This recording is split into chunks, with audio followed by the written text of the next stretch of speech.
Hello friends, welcome to the next video. Let's see the class 7 chapter 4। आपको पता है ये समरी चल रही है एनसीईआरटी पॉलिटी। इसमें सिर्फ समरी पढ़ा रहे हैं हम, आपके लिए पूरा एक्सप्लेन नहीं कर रहे। जो स्टोरी वगैरह दी है उसे कंसाइल वे में आपको डिफाइन कर रहे हैं सारे वर्ड्स। तो please share this video with your friends and watch the series. जाइए और पहले क्लास 6 की पूरी वीडियो देख के आइए। 30-40 मिनट में पूरा आपका क्लास 6 कवर हो जाएगा। उसकी मल्टीपल वीडियो 4-5 मिनट्स की। चलो आज चैप्टर 4 स्टार्ट करते हैं।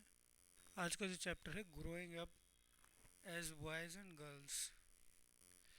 Gender is a social construct through which the social and the cultural roles of male and female are defined. मतलब ये सोशल कंस्ट्रक्ट है, मतलब कंस्ट्रक्ट है जो कि सोशल एंड कल्चरल रोल के उससे डिफाइन किया जाता है, जो कि आप मेल हैं या फीमेल हैं। Most of the societies value man and women differently. आपने देखा ही होगा historically.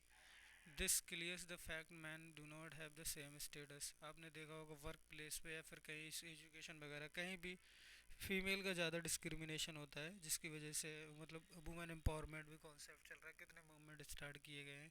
Gender justice important issue to be highlight the Soman.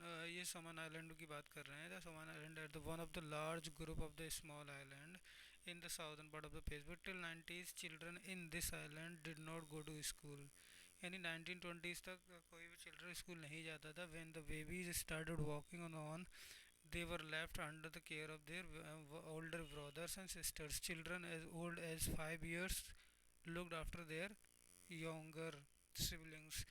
मतलब 5 साल के बाद वो बेचारे हाथ बटाने लगते थे काम में। वो कोई स्कूल वगैरह नहीं जाता था। After attending 9 year age boys joined the older boys for the outdoor activities, जैसे कि फिशिंग हो गया, प्लांटिंग हो गया। However girls continued looking after the younger ones. यानी जो छोटे वगैरह काम थे घर के वो लड़कियां करती थी, बाकी जो बाहर थे boys. When girls become teenager 14 age they were more freedom as they could be in the fishing।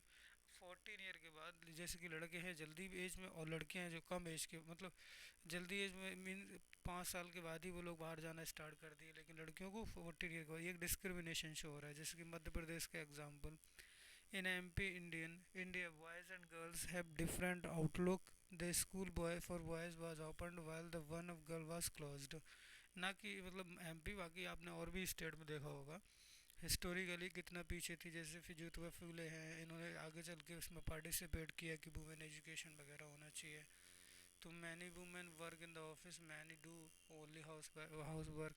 आपने देखा होगा जो हाउस वर्क है वो मोस्टली फीमेल ही करती है। तो ये हिस्टोरिकली फिनोमेना है। तो स्टेरियोटाइप माइंड का सब वो इसमें डिफाइंड है। वुमेन वर्क इक्वालिटी की बात कर रहे हैं यहाँ, कैसे कैसे इक्वालिटी देना है।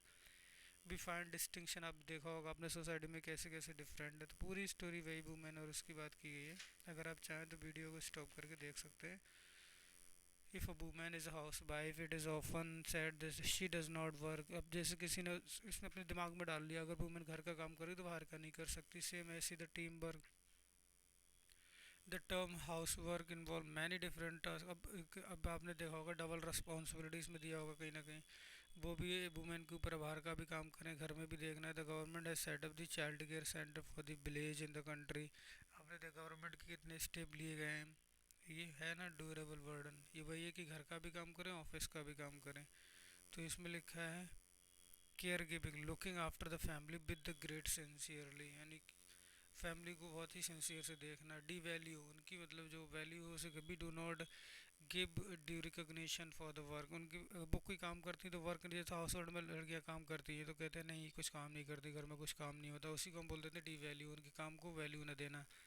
डबल वर्डन अभी आपको बताया। Identity is a sense of awareness of who one is. For example a person can be a brother, A pilot and engineer. यानी आप हैं क्या, यही एक आइडेंटिटी होती है।